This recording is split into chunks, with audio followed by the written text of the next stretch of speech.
Avec un marché estimé à plus d'1,4 milliard de personnes, le marché chinois de consommation s'ouvre totalement à l'Afrique sans aucune barrière douanière. Est-ce que cela est l'aube d'une révolution industrielle pour le continent africain et même pour le marché chinois? La présentation d'une telle mesure qui étend l'exonération déjà active pour 33 pays les moins avancés depuis fin 2024 à la quasi-totalité du continent à l'exception de l'Eswatini, telle est la mesure mise en place, du moins annoncée par le gouvernement chinois pour le mois de mai 2025. Alors, Zhang Chonghui, bonsoir et bienvenue sur le plateau d'Afrique Média. Pour cette émission, on fait le point.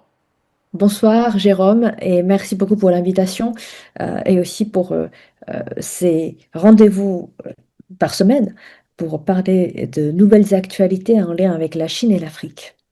Alors, Zhang Chonghui, pourquoi est-ce que le gouvernement chinois prend cette décision maintenant en 2026? Alors en fait, cette idée n'est pas nouvelle parce qu'il faut se rappeler que déjà, si on retrace déjà l'évolution de ces types de mesures, c'est que à partir du 1er décembre 2024, ça veut dire il y a à peu près plus d'un an, la Chine a déjà accordé un accès en franchise de droit sur 100% des lignes tarifaires à l'ensemble des pays les moins avancés ayant établi les relations diplomatiques avec elle. À ce moment-là, c'était avec 33 pays africains.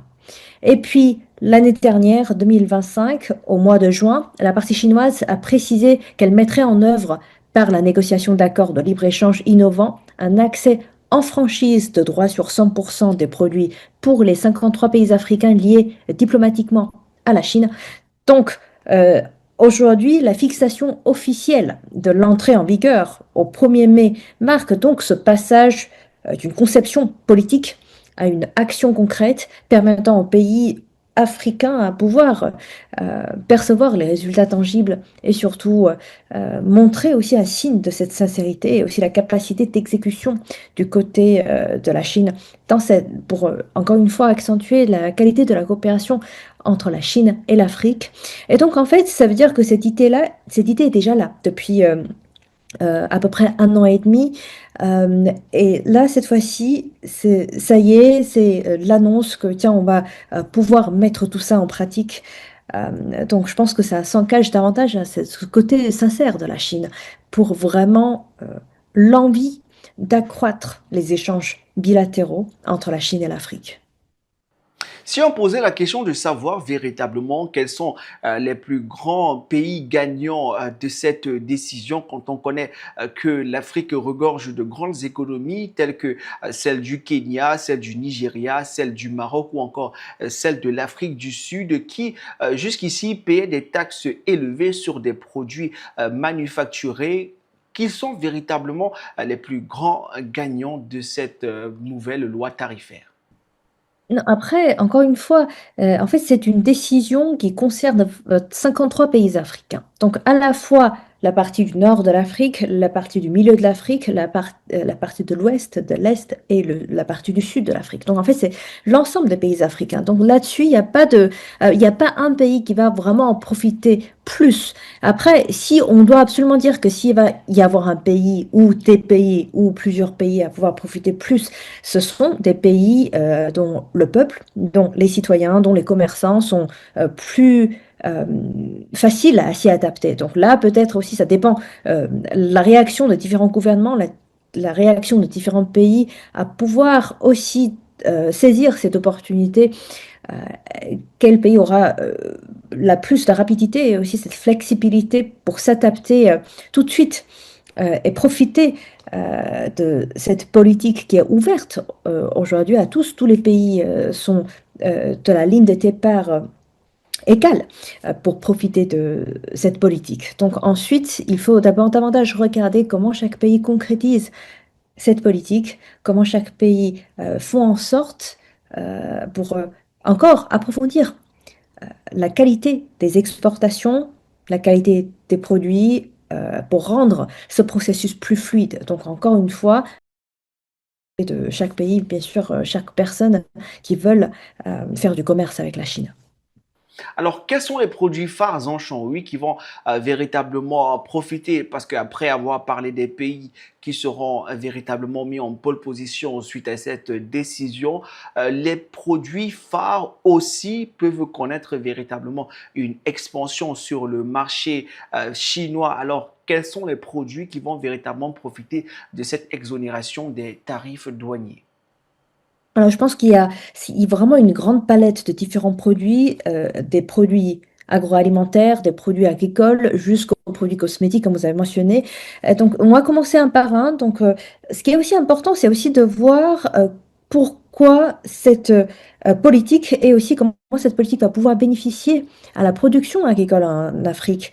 Parce que déjà, il faut savoir que la Chine, on a un très grand marché d'un 1,4 milliard de personnes qui représente un marché énorme. Et en plus, du côté de la Chine, il y a cette volonté de pousser davantage la consommation du côté de la Chine. Et en même temps, il ne faut pas oublier qu'en Afrique, euh, vous avez de très bons produits bruts, aussi des produits avec de la forte valeur ajoutée, donc en fait, qui aujourd'hui répondent aux besoins du marché chinois.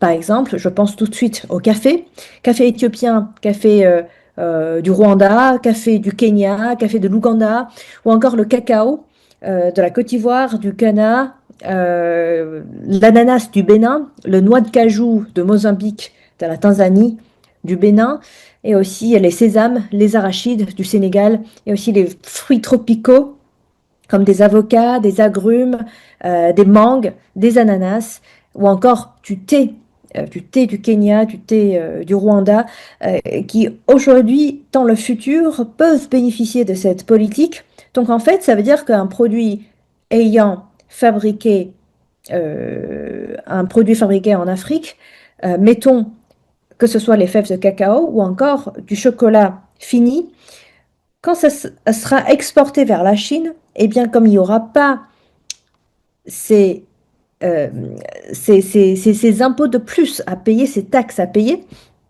en fait, ça revient moins cher ou ça revient plus avantageux par rapport aux autres produits qui sont importés d'autres pays. Par exemple, des produits européens, des produits américains, des produits d'autres pays. Voilà. Donc, en fait, là-dessus, je pense qu'il va pouvoir y avoir justement un écart très intéressant qui profite finalement aux exportateurs africains, aux agriculteurs africains.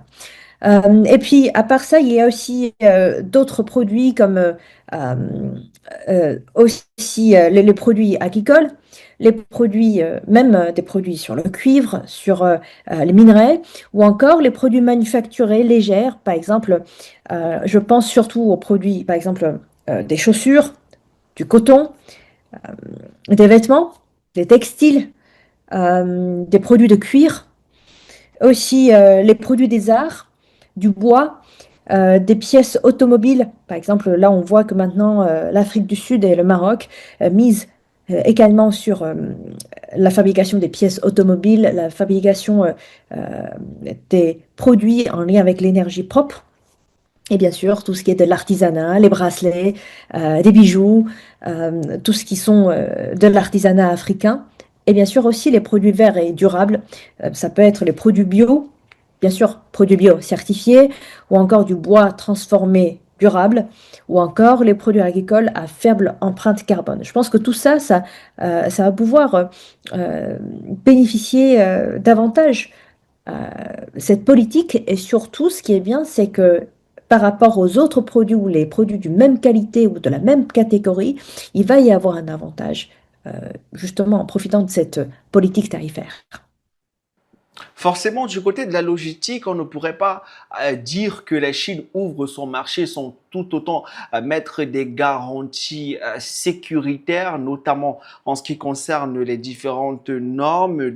Les normes chinoises, on le connaît dans le monde, sont parmi les normes les plus strictes visant à protéger non pas seulement le marché chinois, mais également les consommateurs chinois. Alors, quels pourraient être les obstacles logistiques que pourraient rencontrer les différents exportateurs africains vers le marché chinois notamment? Oui, justement, là, vous avez touché du point le plus important, c'est que, OK, nous avons cette volonté, il y a la volonté et aussi le besoin des deux côtés, mais finalement, concrètement, comment ça sera concrétisé? pragmatisme. C'est très bien cette question, puisque il faut se pencher davantage d'abord sur la volonté de la Chine et aussi de ce qui va se passer dans quelques jours. C'est que maintenant, il y a déjà la volonté de la Chine, ça a été affiché, et ça sera mis en pratique dans quelques mois. Et concrètement, comment ça va se passer? Et ce qui est important, c'est que je pense que ce sera aussi une bonne occasion qu'on puisse mentionner les deux sessions qui vont avoir lieu à partir du 4 mars en Chine cette année. En fait, les deux sessions, c'est l'événement politique le plus important pour la Chine, et en particulier cette année, parce que ce sont pendant cette édition des deux sessions que la Chine se fixera officiellement l'objectif pour les 5 ans à venir dans la loi, dans l'exportation, importation, dans ses objectifs et aussi euh, la feuille de route diplomatique et économique pour la Chine, ainsi pour la coopération internationale. Donc, encore une fois, durant ces deux sessions, nous allons voir comment concrètement la Chine va ouvrir sa boîte à outils dans les exportations. Par exemple, comment élargir et renforcer l'importation pour la Chine, comment faire en sorte que le commerce international, le commerce extérieur soit actif, soit bénéficiaire des deux côtés, créer ce côté gagnant-gagnant. Donc je pense qu'encore une fois, durant les deux sessions, que ce sont des fenêtres ouvertes pour comprendre les nouvelles politiques de la Chine et aussi les nouvelles mesures qui vont être annoncées pour encore une fois, faire en sorte que le marché chinois soit plus ordonné, plus libre et aussi plus ouvert au marché étranger, et aussi bien sûr les réformes qui vont être annoncées. Est-ce qu'il va y avoir des passages express? Est-ce il va y avoir aussi les permis d'entrée plus simples? Est-ce va y avoir aussi le côté de l'automatisation, robotisation dans la gestion des stocks pour rendre le flux, pour rendre les importations beaucoup plus fluides, beaucoup plus faciles? Donc, ça sera des signes justement à regarder dans quelques jours durant les deux sessions pour la Chine à venir. Et de l'autre côté, c'est vrai que vous avez également souligné un point important, c'est le contrôle sanitaire. C'est aussi l'importance que la Chine accorde depuis toujours à la qualité de ses propres produits, la qualité sécuritaire et aussi la qualité est-ce que c'est conforme à la loi chinoise? Et ça montre aussi l'importance que la Chine accorde à la qualité des produits importés pour son propre citoyen. Donc, par exemple, la première chose, ce qu'il faut faire attention, ce ne sont pas des obstacles, justement. Il faut savoir que ce sont les critères qu'il faut absolument respecter. Donc, la première, ce sont la sécurité sanitaire, par exemple, les normes d'accès obligatoire pour entrer dans le marché chinois. Il faut, par exemple, suivre les normes nationales de sécurité alimentaire. Je m'explique, hein. Par exemple, pour l'importation des cacahuètes, il faut qu'il regarde bien sûr la qualité de ces produits, les maniocs séchés aussi, la qualité, et puis les métaux lourds, est-ce qu'il y a des métaux lourds et aussi des résidus de pesticides dans ces produits-là? Et puis l'étiquetage, il faut faire en sorte que l'étiquetage soit absolument en chinois pour les aliments préemballés. Il faut mettre le nom du produit, l'origine du produit, des ingrédients, les points nets, la date de production, la date limite de consommation, conditions de stockage, tout ça, importateur, exportateur, tout ça sur le produit en chinois. Et puis aussi les tables nutritionnelles qui sont obligatoires. Donc voici, ce sont des règles précises à suivre. Et puis aussi le côté sur la quarantaine animale et végétale. Sur cela, est-ce que la Chine va pouvoir donner,